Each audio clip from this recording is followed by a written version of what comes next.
जिल्हा लातूर, तालुका उदगीर आणि रावणगाव या ठिकाणी अखंड हरिनाम चिंतन आणि ज्ञानेश्वरी पारायण सोहळा चालू आहे.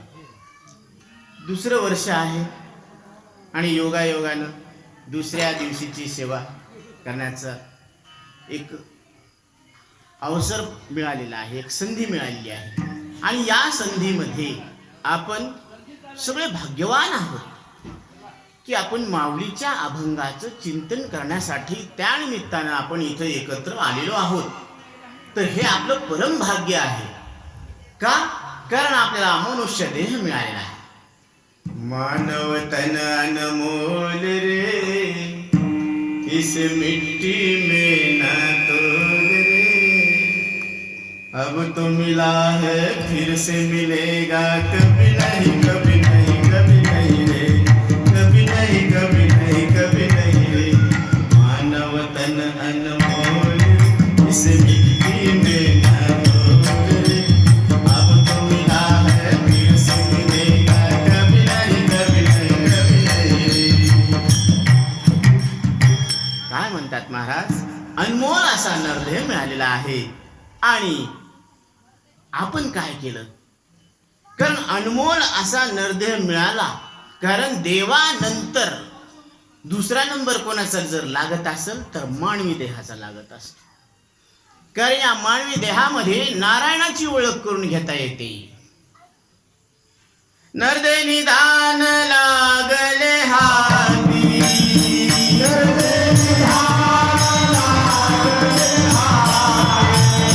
उत्तम सारा उत्तम गती,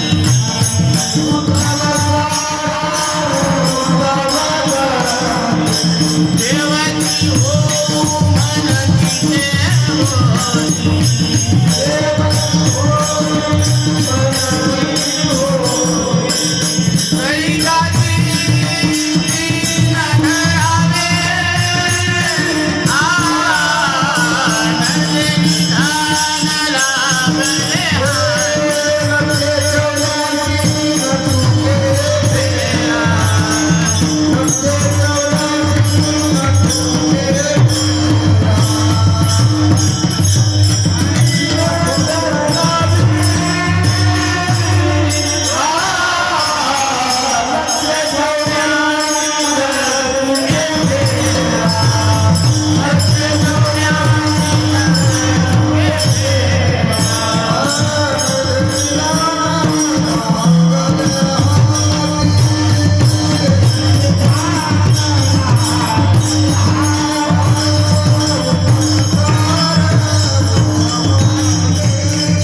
नरदेह निधान लागले हाती.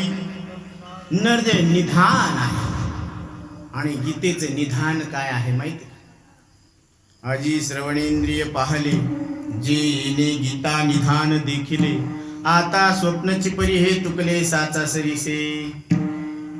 ज्ञानोबराय 4थ्या अध्यायामध्ये सांगतात, या श्रीमद भगवद्गीतेचं निधान काय असेल तर ते निधान आज मी या कानांनी प्रत्यक्ष पाहिलं. आधी श्रवणेंद्रिय पाहिले. आता कानाचं काम ऐकणं आहे, पाहणं कुठे? डोळ्याचं काम पाहणं आहे, नाकाचं काम वास घेणे, जिभेचं काम रस घेणे आणि कानाचं काम शब्द ऐकणे. म्हणून योग वसिष्ठ ग्रंथामध्ये भगवान प्रभू रामचंद्रांना याज्ञवल्क्य आपलं वसिष्ठ ऋषी गुरुदेव ब्रह्मज्ञानाचा उपदेश करतात. हे रघुनंदन राम, जो डोळ्याद्वारे रूपाला जाणतो, जो कानाद्वारे शब्दाला जाणतो, जो त्वचेद्वारे स्पर्शाला जाणतो, जो जिभेद्वारे रसाला जाणतो, जो नाकाद्वारे गंधाला जाणतो, ते तत्व ब्रह्म आहे. आणि ते तुझं आणि माझं आणि सगळ्यांचं एक स्वरूप आहे. विठ्ठल विठ्ठल.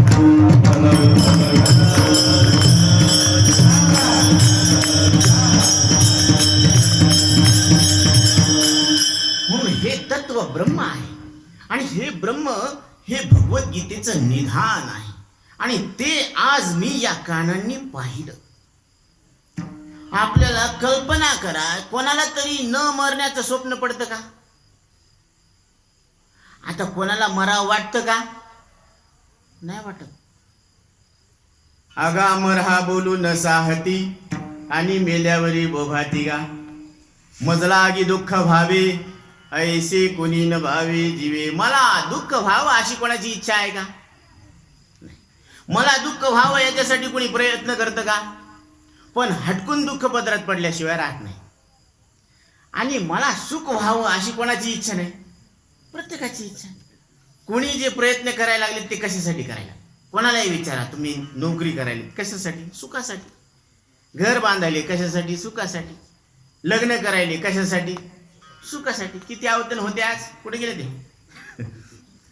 एकाही लग्नात जेवलो नाही. इथं महाप्रसाद घेतला. का?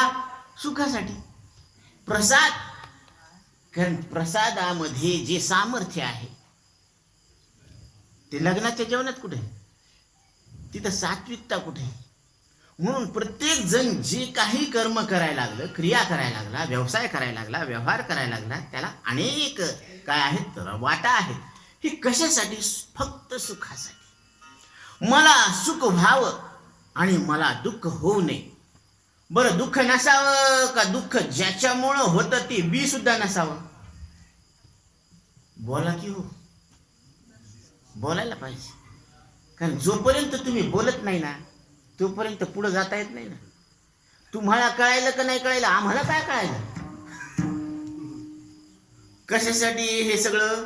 ही सगळी व्यवस्था खूप सुंदर व्यवस्था आहे. पहा, येण्यापासून जाण्यापर्यंत, जेवणापासून तर इथं बसण्यापर्यंत सगळी व्यवस्था. त्या माऊलीचे अनंत धन्यवाद की ज्यांनी इतकं सुंदर भोजन दिलेलं आहे. या संयोजकाचे अनंत धन्यवाद की ज्यांनी एवढी मोठी साऊंड सिस्टीम सगळी व्यवस्थित रचना केलेली आहे, एवढं मोठं व्यवस्थापन केलेलं आहे सगळ्यांचं. पण कशासाठी? मुद्दा हाच आहे, सुखासाठी. मग दुःख नसावं आणि दुःखाचं कारण नसावं, म्हणजे कारणासहित दुःखाची निवृत्ती आणि परमानंदाची प्राप्ती, म्हणजे आनंद नष्ट होऊ नये. कशानं? काळानं, देशानं आणि वस्तूनं. मी समजा इथं आनंद व्हायला लागला मला आणि गावी गेल्यावर दुःख व्हायला लागलं, मग काय कामाचं ते आनंद? आनंद कसा पाहिजे? सारखा पाहिजे, सतत पाहिजे. म्हणजे मी देशानं, कालानं आणि वस्तूनं त्याचा नाश होऊ नये. म्हणजे अविनाश, कधीही न संपणारं सुख पाहिजे. आणि दुःख तर नकोच नको, पण दुःख ज्याच्यामुळं होतं ते कारण सुद्धा नको. म्हणजे कारणासहित दुःखाची निवृत्ती आणि परमानंदाची प्राप्ती, या दोन इच्छा घेऊन प्रत्येक जीव आपापल्या परीनं प्रयत्न करत आहे. आता या दोन इच्छा ज्याला आहेत ना त्याला मुमुक्षु म्हणत असते. कारण ह्या इच्छेला मोक्षाची इच्छा म्हणतात. मोक्ष कशाला म्हणतात माहिती का? जिथं दुःख नसतं, पण दुःखाचं बीज सुद्धा नसतं, आणि तिथं सुख मिळवायची गरज नसते, तिथं सुख आपोआप असतं. गुळाला गोड करायचं असतं का आमचंच गोड असतं? आमचंच गोड असतं गुळ. तसं तुकोबाराय सांगतात, आहे सितू अंगा अंगी डोळे उघडी. तुम्ही अंगानच परमात्मा आहे, तुम्ही तुमच्या विवेकाचे डोळे उघडा. आता उघडी डोळे,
आता उघडी डोळे. महाराज आमचे डोळे उघडेच येत. अरे हे चर्मचक्षु नाही, तुझ्या विवेकाचे डोळे उघड. आत्मसुख घ्या रे उघडा ज्ञान दृष्टी. ही ज्ञान दृष्टी उघडा.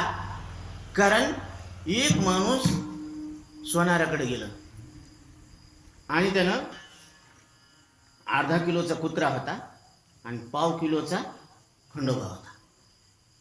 अर्धा किलोचा कुत्रा आणि पाव किलोचा, हा, तर ते अर्धा किलो कुत्र्याची किंमत त्या सोनारानं जास्त सांगितली आणि पाव किलो खंडोबाची त्यानं कमी सांगितली. ते म्हणजे का मूर्ख माणूस आहे, देवाला भाव नाही आणि भक्ताला जास्त भाव आला. देवाला कमी भाव आणि भक्ताला जास्त भाव. ते सोनार म्हणलं हे पाय, ते भक्त आणि देव ते तुझ्या नजरेनं, माया नजरेनं काय सोनाच आहे. म्हणजे ह्या सोनाराची दृष्टी अधिष्ठानावर आहे आणि ह्या विक्रेत्याची दृष्टी अध्यस्थावर आहे, कल्पितावर आहे. कारण नाम कसं आहे त्याचं कल्पित आहे, म्हणजे खोटं आहे ना ते. म्हणजे कल्पित शब्दाचा अर्थ तुम्हाला कळतो की ते कसं आहे, खोटं आहे ते. म्हणजे ती कुत्र्याची केलेली सोन्यावर काय आहे कल्पना, आणि खंडोबाची म्हणजे देवाची केलेली सोन्यावर काय आहे कल्पना. दोन्ही कल्पना खोट्या आहेत आणि व्यवहारामध्ये सोनं खरं आहे. क्या बात आहे. म्हणजे इथपर्यंत लक्षात आलं. तसं या ठिकाणी सगळ्यांना जे शरीर मिळालेलं आहे त्या शरीराचं नाम आणि रूप खोटं आहे. काय आहे, नाम आणि रूप खोटं आहे, कल्पना आहे. आणि त्याच्यामध्ये जे दिव्य चैतन्य आहे ते मात्र तुमचं आमचं सगळ्यांचं एक स्वरूप आहे आणि ते अंबनच स्वरूप आहे. त्याला मृत्यू नाही, कारण हे शरीर मरते. याला काय आहे, बालपण मेलं. मग त्या बालपणाचं मरण तुम्ही जाणलं. मरून का न मरून बाबा, बालपण मेलं, तुम्ही मेले का, त्याचं मरण पाहिलं. म्हणजे ते मेलं मी पाहिलं. मग ज्यानं पाहिलं ते मेलं का न मरून पाहिलं, न मरून पाहिलं. म्हणजे देहाचं मरण आपण न मरून जाणतो. म्हणजे मरणं हा देहाचा स्वभाव आहे आणि न मरणं हा आपला स्वभाव आहे. क्या बात. अजो नित्य शाश्वतो अयम पुराणो नायम हंती न हन्यते हन्यमाने शरीरे. अर्जुना, शरीराचा स्वभाव आगा मौली सांगतात. शरीरात काय म्हणते की शरीर जात आघवे नाशिवंत स्वभावे म्हणून तो झुंजावे पंडू कुमरा. अर्जुना, शरीराची जातच अशी आहे की हे उत्पन्न होतं आणि नष्ट होतं, उत्पन्न होतं आणि नष्ट होतं. मग उत्पन्न होणाऱ्या शरीराला आणि नष्ट होणाऱ्या शरीराला तुम्ही उत्पन्न न होता आणि नष्ट न होता जाणता. म्हणजे तुमचा जन्म झाला नाही आणि तुम्ही मरत नाही, हे इतक्या चिंतनावरून सिद्ध झालं. बरोबर. मग देहाचा जन्म स्वभाव काय, जन्मनं मरण. प्राणाचा स्वभाव काय, येणं आणि जाणं. आता हे शरीर 70 किलोचं आहे ना, म्हणजे कशामुळं येतं आणि जातं, हे घरून आणलं ना एवढं, कशामुळं, हे प्राणशक्तीच्या जोरानं आणलं, प्राणशक्ती. म्हणून श्रीराम गुरु सांगतात, जन्म मरण देहने कहे शुद्धा पिपाशा प्राण शोक मोह मननो धर्म पोते ब्रह्म प्रमाण. अंतकरणाचे धर्म आहे सुख आणि दुःख. कारण सुख कुठं कळालं तुम्हाला, अंतकरणात कळालं. आणि दुःख कुठं कळालं, अंतकरणात कळालं. तुम्हाला गुलाबजामुन गोड लागला, सुख झालं, कुठं कळालं, अंतकरणात. आणि लिंबाचा पायला कडू लागला, कुठं कळालं, अंतकरणातच कळालं. मग कडू लागल्यामुळे दुःख झालं, ते दुःख अंतकरणाशिवाय कळत नाही. बरं, ते दुःख दिसतं का, नाही दिसत. सुख दुःख दिसत नसते, पण अंतकरणात त्याचा अनुभव येत असतो. आणि ते अंतकरण दिसत नाही, ते सुख दुःख दिसत नाही, ज्याला अनुभव यायला लागला तोही दिसत नाही. अदृश्य दर्शन संताची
दर्शने संतांच्या अदृश्य परमात्मा तुम्ही आहात हे दर्शन फक्त साधू संत तुम्हाला करून देतात. रवी, दीप, हिरा, दाविती, देखणे, सूर्य तुम्हाला दिसणाऱ्या वस्तू दाखवन, हिरा तुम्हाला दिसणाऱ्या वस्तू दाखवन आणि दिवा सुद्धा तुम्हाला दिसणाऱ्याच वस्तू दाखवन. परंतु संत मात्र काय करतात, तुम्ही अदृश्य परमात्मा हे स्पष्ट करून दाखवतात. कारण शरीर दिसणारे ते न जाणणार. हे शरीर ज्या श्वासावर चालायला लागले ते श्वास आत्ता आहे, इथे श्वास आहे का नाही तपासून पाहिजे. एका मिनिटात 15 श्वास येतात आणि जातात. एका घंट्यामध्ये 900 श्वास येतात आणि जातात. आणि 24 तासामध्ये 21,600 श्वासोश्वास येतात जातात. आला तर घेतला आणि गेला तर वाजलं. कशामुळे शोभा येत, दिसणाऱ्यामुळे का न दिसणाऱ्यामुळे. हे इथं कर्मायला लागलं ना सगळ्याला. कशामुळं, चांगले कपडे घातले, फेटा चांगला बांधला, अलंकार येत अंगावर, याच्यामुळं. कशामुळं चांगले, श्वास आहे म्हणून. जब लग सांस तब लग आस. कारण एकदा शरीरातलं आयुष्य निघून गेलं याला काही किंमत नाही. म्हणून परिमळ गेलिया वस फुल देती, परिमळ गेलिया वस फुल देती, आयुष्या शेवटी देह तैसा, आयुष्या शेवटी देह तैसा. परिमळ गेलिया वस फुल देती. जोपर्यंत ते फुलामध्ये सुगंध आहे तोपर्यंत त्या फुलाला किंमत आहे. आणि सुगंध संपला फुलाला काही किंमत नाही. आणि सुगंधाला नाही किंमत देताना निस्ता फुलालाच जर किंमत देऊ लागला तर ती FOOL फुल आहे. आलं का लक्षात? FOOL. कारण महत्वाचं काय, दिसणारं फुल का न दिसणारा सुगंध? न दिसणारा सुगंध. दिसणारा मृदंग महत्वाचा आहे का न दिसणारा त्याच्यातला ध्वनी महत्वाचा आहे, स्वर. दिसणाऱ्या मृदंगाहून न दिसणारा ध्वनी महत्वाचा आहे, वेगळा आहे. दिसणाऱ्या फुलाहून न दिसणारा सुगंध वेगळा आहे. तसं दिसणाऱ्या शरीराहून न दिसणारा श्वास वेगळा आहे. आणि ते श्वास दिसत नाही पण जाणत नाही, त्याला जाणणारी तिसरीच वस्तू आहे.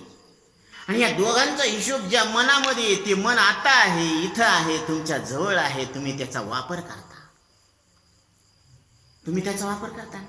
तुमच्या मनात काय चाललं हे तुम्हाला माहिती. हे दुसऱ्याला नाही माहित की कोणाच्या मनात काय चाललं. म्हणून को देवहा यो मनस साक्षी. देव कोणाला म्हणावं? जो मनाला जाणतो तो देव आहे. को देवहा यो मनस साक्षी हे शास्त्र प्रमाण आहे. जो मनाला जाणतो तो देव आहे ही युक्ती आहे. आणि तुम्ही तुमच्या मनाला जाणता हा तुमचा अनुभव आहे. मग युक्तीनं, प्रमाणानं आणि अनुभवानं सिद्ध झालं की तुम्ही देव आहे. पण तुम्ही जे देव आहेत ना, तुम्ही शरीराहून, श्वासाहून, मनाहून आत्ता इथं वेगळे आहेत. बरोबर पटलं? मग तुम्ही आहेत पण तुम्ही शरीर नाही, श्वास नाही, मन नाही आणि नाही असं नाही. आता आहेत सगळ्याला जाणणारे. जसं पंथी, तेल, वात आणि ज्योत. बरोबर आहे? किती वस्तू आहेत? 4 वस्तू झाल्या. पंथी, तेल, वात, ज्योत, 4 वस्तू झाल्या. पंथी मातीची आहे, तेल करडीचे, वात कापसाची आणि ज्योत अग्नीची. बरोबर आहे ना? मग ज्योत म्हणजे पंथी नाही, ज्योत म्हणजे तेल नाही आणि ज्योत म्हणजे वात नाही. बरोबर आहे? तसं शरीर रूपी पंथी आहे, आयुष्य रूपी तेल आहे, हे दोन्ही आपण नाही. आणि मन रूपी वात आहे, तेही आपण नाही. पण ह्या मनामध्ये जी प्रगटता आहे चैतन्याची ते मात्र आपण आहे. या उपाधी माझी गुप्त, चैतन्य असे सर्वगत, ते तत्वज्ञ संत स्वीकारिती. ते तत्व आपण आहोत, ते तुम्ही आम्ही आहेत. म्हणून ती तुम्ही आम्ही दिसत नाही पण जाणतो. जसं याच्यातली विद्युत दिसत नाही पण नाही का आहे, कारण तिच्यामुळे आवाज मोठा व्हायला, प्रकाश फेकायला लागला आणि ही विद्युत शक्ती आहे. मग न दिसणारी वस्तू नसते का? असते. त्याला ओळखावं लागतं. ओळखीला हरी, ओळखीला हरी, ओळखीला हरी. मग ज्यानं हरीला ओळखलं धन्य तो संसार, मोक्ष त्याच्या घरी सिद्धी सहित. सिद्धी लावी पिशे कोण तया पुसे, नेले राजहंसे पाणी काही. मग खरं सांगा की आपण इतक्या चिंतनातून आपल्याला लक्षात आलं की आपण अमृत स्वरूप परमात्मा आहोत. म्हणजे आपल्याला मरण आहे का? खरं सांगा. आपल्या आवडत्या वस्तूची शपथ घेऊन सांगा. तुम्हाला काय आवडतं हे नका सांगू. तुमच्या आवडत्या वस्तूची शपथ घेऊन सांगा की तुम्हाला मरण आहे का? कसं वाटतं? असं तुकोबर आहे तर सांगता. अमरहा मरहा, अमरहा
अमरहा एकदा नाही दोनदा सांगितलं तुकोबर आहे. आणि देवबापाने कितीदा सांगितली ही तुमची धर्मपत्नी, तुम्ही हिचे धर्मपती. कितीदा सांगितलं? एकदाच सांगितलं. आणि 750 वर्षापूर्वी जगद्गुरु तुकोबरायांनी आपल्याला सांगितलं अमरहा, अमरहा, खरे की पहा खोटे. दोनदा सांगितलं. आणि आपण कितीदा ध्यानात ठेवलं? बोला किंवा बोलाच ना. गाडी तर लई बडबड करू लागली. कितीदा सांगितलं? दोनदा सांगितलं जगद्गुरु तुकोबर. अमरहा, तुम्ही अमर आहेत, तुम्ही अमर आहेत. अमर शब्दाचा अर्थ ज्याला मरण नाही त्याला म्हणतात अमर. देव मरतो का? कोणालाही विचारा. देव मरतो का? नाही ना. बरं, त्याला विचारा देव मरतो का? ते म्हणते नाही. सबका मालिक एक आहे का नाही? बरोबर. देव एक आहे, देव मरत नाही आणि देव दिसत नाही. आणि हे लक्षण जर तुमच्यात बसले तर तुम्ही लक्षणाचे देव का केलेले देव? काही केलेले, काही झालेले, काही मानलेले तर काही असलेत बरं का. मग तुम्ही कोणत्या कोटीत बसतेत? केलेले देव आहेत का, झालेले देव आहेत का, मानलेले देव आहेत का, अस्सल देव आहेत? बघा बरं का. जरासं खाजवा की काय डोकं हो, की दगडाला शेंदूर लावलं म्हणते पडा पाया हे आसरा आहे. आता हे आसरा आहे, हे ह्याला आसरा का त्योच ह्याला आसरा? कोण कोणाला आसरा? खरं सांगा. तुम्हीच त्याला आसरा आहे ना. तुम्हीच त्याला शेंदूर लावला, तुम्हीच त्याचे पाया पडायले तर म्हणाले हे देव. बर, आता कुणी काय करते, ते सुताराकडे जाते ना, ते लाकडाचा देव करते है ना. मग ते केलेला देव. सोनाराकडे गेले की ते सोन्याचा देव करते, ते सोन्याचा देव आहे ना. मग हे केलेले देव आणि शेंदूर लावले ते मानलेले देव आणि झालेले देव. झालेले देव कसे असते बरं का. झालेले जसं त्या पिठाची काय केली, भाकर केली, तसं जीवाला कोण्या पिठामध्ये तिंबल्यावर त्याचं देव होईल. त्याला तिंबायची गरज नाही. आहे शितू अंगा अंगी डोळे उघडी, किंवा तुका म्हणे तूची खरा येर वाहू गा पसारा. जगद्गुरु तुकोबराय सांगायला लागले की तुम्हीच खरे आहे आणि बाकीचं सगळं काय खोटे. आणि त्याला वाटतं की बाबा जग खरं नाही हे खरं आहे, शरीर खरं नाही हे खरं आहे, आणि मग आपलं काय खरं आहे. आणि तुकोबराय काय सांगायला लागले की तूच खरा आहे. तुका म्हणे तूची खरा येर वाऊगा पसारा आहे का नाही. येर वाऊगा काय आहे, पसारा. पिंडी देह स्थिती ब्रह्मांडी पसारा, ब्रह्मांडी पसारा, हरी विनाशाला व्यर्थ ब्रह्म.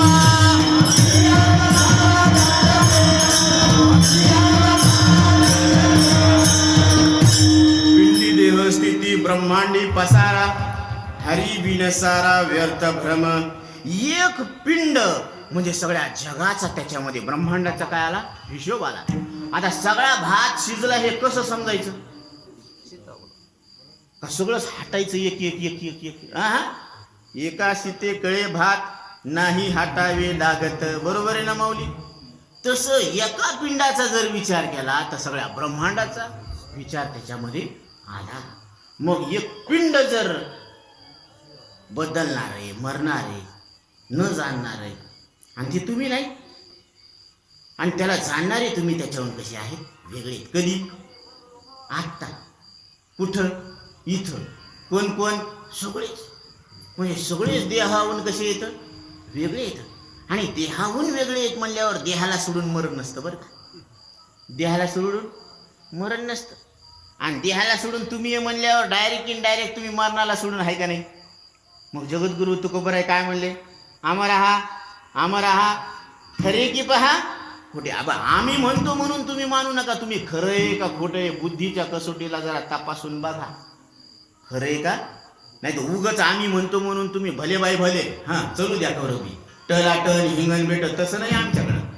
आमच्या बुद्धीला जर पटलं, तुम्ही एक साडी विकत घ्यायची तर 10 चौकशा करतात गडी. तुम्ही एक भाजीची जुडी, आता ती 5 रुपयाला जुडी, त्याला आणायला परवडली नाही, हिकायला परवडली नाही, शेवटी त्याने 5 रुपयाच्या 5 दिल्या. आता काय भाव गेली, 5 रुपयाच्या 5 म्हणल्यावर त्याच्या घरात काय आलं शेतकऱ्याच्या, काहीच नाही आलं. तरी तिथं चौकशा चालूच, मामा रुपयाचे 2 द्या. आता का त्यांना हाणून घ्यावं का, त्याला काहीतरी भाव द्या. ती अन्नदाता आहे आणि तो जगाचा मालक आहे. शेतकरी जगाचा मालक आहे. सावता महाराजांनी सांगितलेलं आहे, शेतकऱ्यानं आपल्या जीवनामध्ये जगत असताना 2 सूत्र वापरायला पाहिजे. कोणते, नीट लक्षपूर्वक ऐका. सावता माझा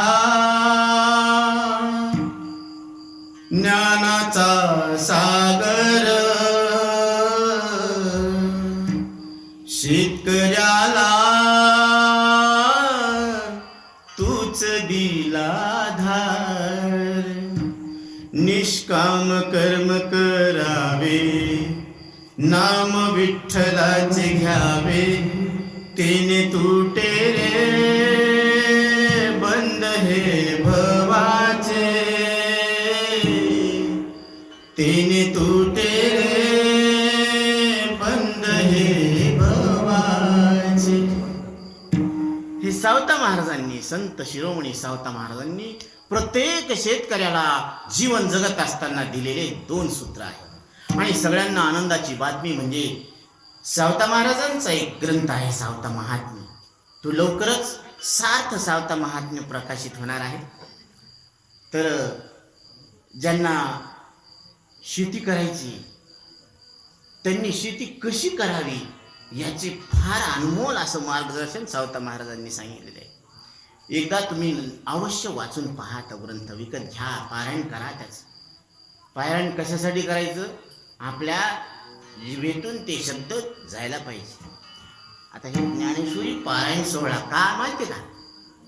कारण 56 भाषेचा केलासे गौरव, भवार नवी नाव उभारिले. ही 56 भाषेला घेऊन चालणारी ज्ञानेश्वरी. आणि ज्ञानेश्वरी हा ग्रंथ असा आहे की महाराज सांगतात की एक तरी ओवी अनुभवा, नावा म्हणे ग्रंथ श्रेष्ठ ज्ञान देवी. एक तरी ओवी अनुभवावी. अनुभवावी या शब्दाचा अर्थ, त्याचा अर्थ जसा आहे तसा लक्षात घ्यावा. बरोबर ना? तसं प्रत्येक शब्दाचा अर्थ आपण नीट जर लक्षात घेतला तर माऊलीचं एके ठिकाणी असं म्हणणं आहे काय की मज ही शरण रिगिजे आणि जीवित्वेची असिजे, धिक बोली या न लजे प्रज्ञा केवी. जर तुम्ही मला शरण आले, देव सांगायला लागले, आपण देवाला शरण गेलो आणि आपल्या ठिकाणी जीवपणा तसाच राहिला, तर ते म्हणले तुला लाज वाटायला पाहिजे असं बोलायला. लाज नाही वाटली का तुला असं बोलायला की तुझ्या ठिकाणी जीवपणा तसाच आहे? मग जीव कशामुळे? जीव कल्पनेमुळे.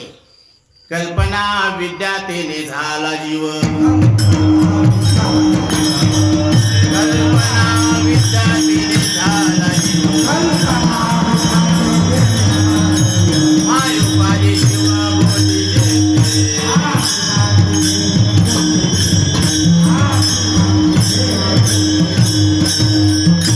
कल्पनेला सत्य मानल्यामुळं आपल्याला जीव म्हणावा लागायला लागलं. आणि कोणती कल्पना केली आपण? या देहाला मी, माझं आणि खरं समजलं, या 3 कल्पना केलेल्या आहेत. या देहाला काय समजलं? मी समजलं. बरं, मी तर समजलं, माझं बी समजलं. बरं, माझं समजलं तर पण खरं बी समजलं. वा रे वा. आता मी समजायला पाहिजे नाही, कारण याला कळत नाही मला कळतं. पहिला फरक आहे बरं का. दुसरा फरक हे माझं का नाही, कारण याच्यावर आपली सत्ता चालत नाही. आता माझी बायको, आता ती धर्मानं जर तिचा स्वीकार केलेला असला तर तुम्ही म्हणू शकता ही माझी धर्मपत्नी आहे.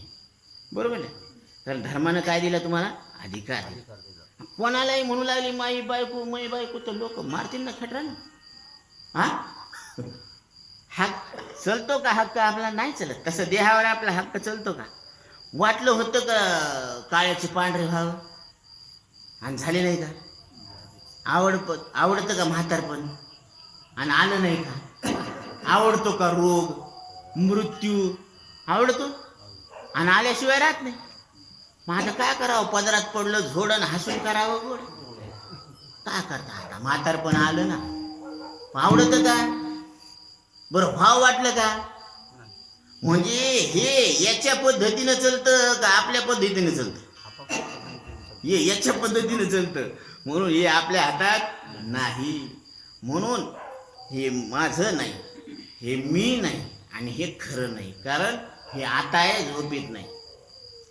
हे बालपणातलं आता नाही, तारुण्यात नाही. तारुण्यातलं म्हातारपणात नाही. आपण बालपणात होतो, तारुण्यात आहे, म्हातारपणात आहे. म्हणून देहात असताना आपण देहाहून वेगळे आहोत. देहीच विदेही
आपण आहोत, पण आपण म्हातारे नाहीत. म्हणजे या म्हाताऱ्या शरीरामध्ये आपली प्रगटता आहे असा निश्चय असायला पाहिजे मी बद्दलचा. म्हणून असं आपल्याला साधू संतांच्या संगतीत लक्षात येत असतं. आणि हे ज्ञानोबारायांना आज गीतेचा अर्थ कळून घेतल्यामुळं लक्षात आलं. म्हणून महाराज पहिल्या चरणात सांगतात,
संसार सुफळ झाला गे माय, देखी येले पाय विठोबाचे. आज संसार सफळ झालेला आहे. कशामुळे? आज संसाराला फल लागलेलं आहे. कोणतं फल? ब्रह्मस्वरूपाचं, कैवल्याचं, मोक्षाचं, मुक्तीचं. जे आतापर्यंत आपल्याला लक्षात आलं नाही ते आज साधू संतांच्या संगतीमध्ये लक्षात आलं की आपण मुक्त होतो. आणि बळच काय करत होतो? आपल्याला बद्ध समजत होतो, ऐकले दुःखी समजत होतो. आणि आपल्याला विनाकारण आपण दुःख भोगत होतो. कशामुळं? कल्पनेमुळं. आता एक अशीच उन्हाळ्याचे दिवस होते, कडक उन्हाळा होता. आणि एक संन्यासी साधू बाबा गावामध्ये तीर्थाटन करत करत करत आले. त्यांनी पाहिलं की बाबा इथं वडाचं फार मोठं झाड आहे, मस्त दाट सावली, इथं विहीर सुद्धा आहे बाजूला. त्यांनी आपली भिक्षा उघडली, खाल्ली. ते मुले थोडा वेळ पाणी पिलं आणि थोडा वेळ आराम करावा. थोडासा डुलकी लागती ना आता दुपारच्या वेळेला, आहे का नाही? एक झपकी तसं लागली त्याला. बाबाला तितक्यात नाही का स्वप्न पडलं की आपलं लग्न झालं. आता लग्न झालं तर ते नवरा बायको मग ते काही दिवसानंतर लेकरू झालं. आता ते लेकरू झालं तर ते काय करायचे, ते मधामध्ये लेकराला झोपायचे आणि ठेवून झोपायचे. मग ते म्हणजे असं करता करता एक झालं, दोन झाले. ते म्हणे अहो तिकडे सरका, लेकरू चेंगरायला लागलं. ते असं म्हणता म्हणता अहो तिकडे सरका, लेकरू चेंगरायले, तिकडे सरका, लेकरू चेंगराय, सरकत सरकत बाबा धपकन पडले. आता ते चार चौघांनी पाहिलं, बाबा पडले त्याला काढा काढा काढा म्हणून काढलं त्याला. आणि बाबा तुम्ही कसं काय पडले विहिरीत? ते म्हणजे मी नाही पडलो. ती म्हणली सरका तिकडे, लेकरू चेंगरायलं, सरका तिकडं, लेकरू चेंगरायलं. ते म्हणे तुम्हाला लेकरू कुठे येतं? मग कोण्या लेकरानं त्याला पाडलं? स्वप्नातल्या. आणि स्वप्नातले लेकरं खरे असतात का? हा, खोटे असतात. आणि इथले लेकरं खरे असतात का? क्या बात आहे. हे तर जमतं ना. मग असं म्हणल्यावर मग जमलं. कारण ती स्वप्न सुद्धा खोटं आणि हे सुद्धा खोटं. आणि दोन्हीकडे तुम्ही खरी. तू का म्हणे तूच खरा. हे ध्यानात घ्या, हे डोस ध्यानात घ्या. 2 बूंद जिंदगी. ते पोलिओ ट्रिपल डोस आहे का नाही, ते काय म्हणते 2 बूंद जिंदगी के. म्हणजे लेकराला 2 डोस दिले की त्याला पोलिओ होत नाही. आणि आता आलता ना ते कोरोना, ते डिस्टन्स मास्क लगाव, डिस्टन्स टाकू, म्हणजे सुरक्षित अंतर ठेवा. आता सुरक्षित अंतर कशाचं? लॉकडाऊनमध्ये जितके लग्न झाले का ते लई सफल राहिले. बँड नाही, बाजा नाही, ती मंगल कार्यालय नाही, काय नाही. इकडचे 4 तिकडचे 4, नाकाला लावा पट्ट्यान, गोल गोल घुमलं की झालं. कारण त्याला माहिती आहे की हे कुणीच येत नाही म्हणून. कोरोनात तसा होता. जितक्या लग्न झाले ते फायदेशीर झाले. आणि आता बेजार व्हायला लागले. हे उगच विनाकारण बेजार का नाही? मग तसं हे बेजारीचं काम आहे का? काहीच बेजारी नाही. तिकडचं खोटं, इकडचं खोटं. याला जाणणारे तुम्ही खरे नाही, जाणणारे तुम्ही मात्र खरे ना. तू का म्हणे तूच खरा. लटिका व्यवहार सर्व हा संसार.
लटकाय म्हणजे कसं आहे? खोटा आहे. लटकाय म्हणजे खोटा. आणि सगळा संसार कसा आहे? खोटा आहे. म्हणून कासया हा सत्य मानिला संसार, काय केले चार माझे माझे तुकोबराय सांगतात की संसार कोण म्हणलं? तुम्ही संसाराला खरा म्हणा. संसाराला खरं कोण म्हणलं? का आपण बळच खरं मानलं?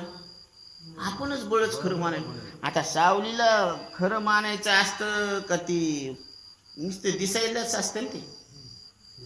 एक पैलवान आहे ना, ती म्हणे इकडची सावली इकडं करून दाखवतो, जे धरायला हातात येईल असं धरायला हातात येणं रे बेजार झाला. काय करावं बरे. ते आलं गुरुजीकडे. रंगनाथ महाराज परभणीकर. ते म्हणे महाराज काय करावं. ते म्हणे काय झालं. ते म्हणे सावली मला नाही का उचलताच येईल. ते म्हणे नुसती पाठ फिरव म्हणे. काय कर पाठ फिरव म्हणे. आता त्याला मुंडकं फिरवलं की ती सावली गेली माग. आता कुठं राहील. आहे का सावली. नाही ना. मग सावलीला झिंकायचं असतं का ओळखायचं असतं. ओळखायचं असतं. खोट्याला खोटं ओळखायचं असतं आणि खऱ्याला खरं ओळखायचं असतं.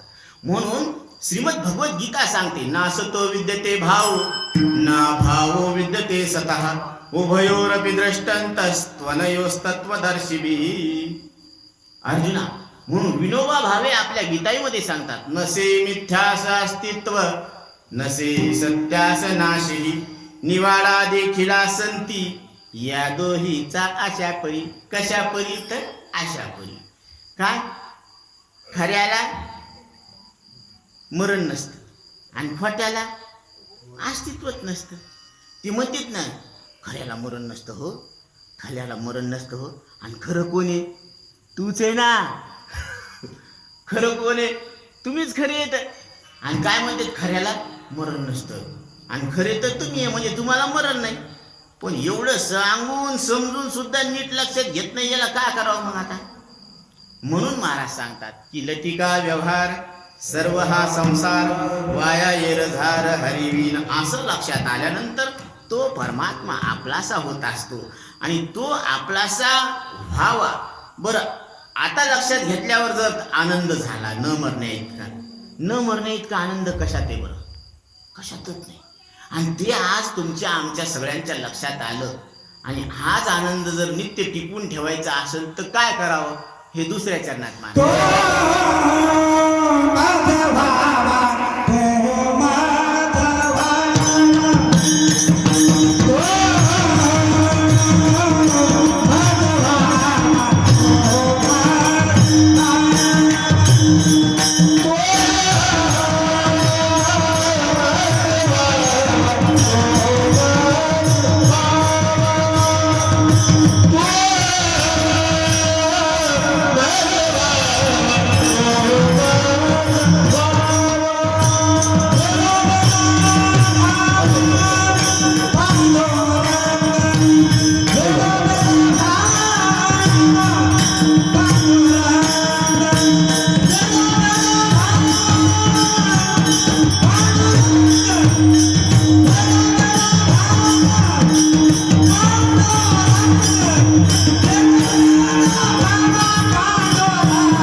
कृष्ण परमात्मा, तो विठ्ठल स्वरूप परमात्मा आपलासा करून घेतल्यानंतर काय होत असतं? तो मज व्हावा वेळोवेळा व्हावा पांडुरंग, बाप रखुमादेवी वरून विसंबे सर्वथा. म्हणजे तो परमात्मा कोणावर अवलंबून नाहीये, त्याचं अस्तित्व कोणावर अवलंबून नाहीये, तो कोणाच्या प्रतिरूप नाहीये. म्हणजे सापेक्ष धर्मता नाहीये त्याच्यामध्ये. जसं पुरुषा सापेक्ष स्त्री आहे, स्वतंत्र पुरुष नाहीये, परंतु परमात्मा स्वतंत्र आहे. म्हणून बुद्धी जाणे न जाणे ही तयास, तो अपार शुद्ध परमात्मा मीच असे. ते स्वतंत्र आणि स्वयं ब्रह्म मीच असे. माझे अपार स्वरूप समुद्रावरती जणू तरंग विष्णू महेश गणपती यम कुबेर तैसेही मिरविती. म्हणून हे माझं अपार स्वरूप आहे आणि त्या स्वरूपावर हे काय आहेत? तरंग आहेत. म्हणून ब्रह्मा विष्णू महेश हे काय आहेत? तरंग आहेत. आणि यांची मर्यादा जागृतीपुरती. पण याला सोडून आपल्याला स्वप्न पाहता येतं. म्हणजे आपण तिन्ही देवानं निर्माण केलेली वस्तू नाही, अनमेड आहेत आपण. ते made in China, made in Japan हे काय, तसं हे मेड इन अनमेड आहे. अनमेड आपल्याला कोणी निर्माणच केलं नाही बरं का. म्हणून घाबरायचं काही कारण नाही, आपल्याला मृत्यू नाही. म्हणून काय म्हटलेलं माहिती का? अदाह्यो अयम अछेद्यो अयम. मी पाण्यानं भिजत नाही, अग्नीनं जळत नाही, वाऱ्यानं उडत नाही. असं कोण आहे? मी. ते आत्मस्वरूप आपण आहोत. ते तुमचं आमचं सगळ्यांचं प्रत्येकाचं स्वरूप आहे. पण ते आपल्याला सतत लक्षात राहण्यासाठी काय करावं? कारण ते कोणावर अवलंबून नाहीये, ते स्वतंत्र आहे. आणि ते स्वतंत्र असल्यामुळं आपण एकदा त्याला जर पाहायला गेलो, आता खरं सांगा, आपल्याला आपल्या आईला भेटायला कोणाची आवश्यकता आहे का परवानगीची? तुम्हाला तुमच्या आईला भेटायचं तर कोणाची परवानगी घ्यावी लागते का? नाही. आईला भेटायला कोणाची परवानगी घ्यायची गरज नसते. तसं ही ज्ञानाई आहे, ही विठाई आहे. या विठ्ठल मातेला भेटायला आपल्याला कोणाची मध्यस्थीची आवश्यकता नाहीये. म्हणून आपण डायरेक्ट भेटू शकतो. जर नाही कळालं तर डायरेक्ट विचारू शकतो, देवा मला हे कळालं नाही सांग. उगाच याच्या त्याच्या नादी लागू नका. डायरेक्ट देवाला विचारायचं की मला सांग, मला मरण कसं नाही? तुला मरण नाही ना, मग मला कसं नाही हे सांग. कोणाला विचारावं? देवाला विचार. कारण देव कसा आहे? चतुर आहे. चतुरात शिरोमणी गुण लावण्याची आणि मुकुट सकळा मणी धन्य तुची विठो. त्याचे इतकं तर शहाणा कोणी नाही ना. मग सगळ्या शहाण्यांचा शहाणा चतुरात शिरोमणी. म्हणून मुंगी के पाव में घुंगरू बाजे वो भी आला. मांजरीला वाटते डोळे झाकून दूध पिल्यावर कुणीच पाहत नसेल हुम्मा. पण तिनं मावशीच्या हातातलं जळतं लाकूड पाहिलेलं नाही. जेव्हा ढोपरावर बसतं ना तेव्हा काही लोक म्हणतात ना, कशाचा गुरुवार आणि कशाचा सोमवार हुम्मा. मग ते म्हणते मांस खाता हवस करी जोडून वैरी ठेवीला. लय मजा यायली आता. मग तिकडं पा कशी सजा होती. काय मारी ती सोडी ती तुडी ती यमाचे किंकर. किती साल? 1 साल नाही, बहु साल आहे का नाही? म्हणून यमदंड, त्या यमदंडातून सुटण्यासाठी आणि पुढचा प्राण्याचा जन्म चुकवण्यासाठी तुम्ही काय करा? हे सगळे लोक गेले तुकोबारायाकडं विचारायला, का करावं महाराज सांगा ना. आता आम्हाला तर मरावं वाटत नाही, पण हे एवढं मोठं वाढण आलेलं आहे समोर, काय करावं आता? 184 बी आहे. ते म्हणले जेने नये जन्म यमाची यातना ऐशिया साधना करा काही. याच्यातून काही जरी नाही समजलं तर हे 2 सूत्र ध्यानात घ्या. काय? ज्याच्यामुळं आपल्याला पुढचा जन्म कुत्र्याचा मांजराचा गाढवाचा येणार नाही. जेने नये जन्म यमाची यातना आणि यमाचे ठोके बसणार नाही, असं काहीतरी साधन करावं लागणार. आणि ते साधन कोणतं करायचं? काय करावं? करा नामस्मरण करा. देवाची ज्ञानेश्वरी वाचा, त्याच्यातून सुद्धा तुम्हाला लक्षात येऊ शकते. म्हणून तो मज व्हावा वेळोवेळा भावा पांडुरंग विठोबा रखुमाई.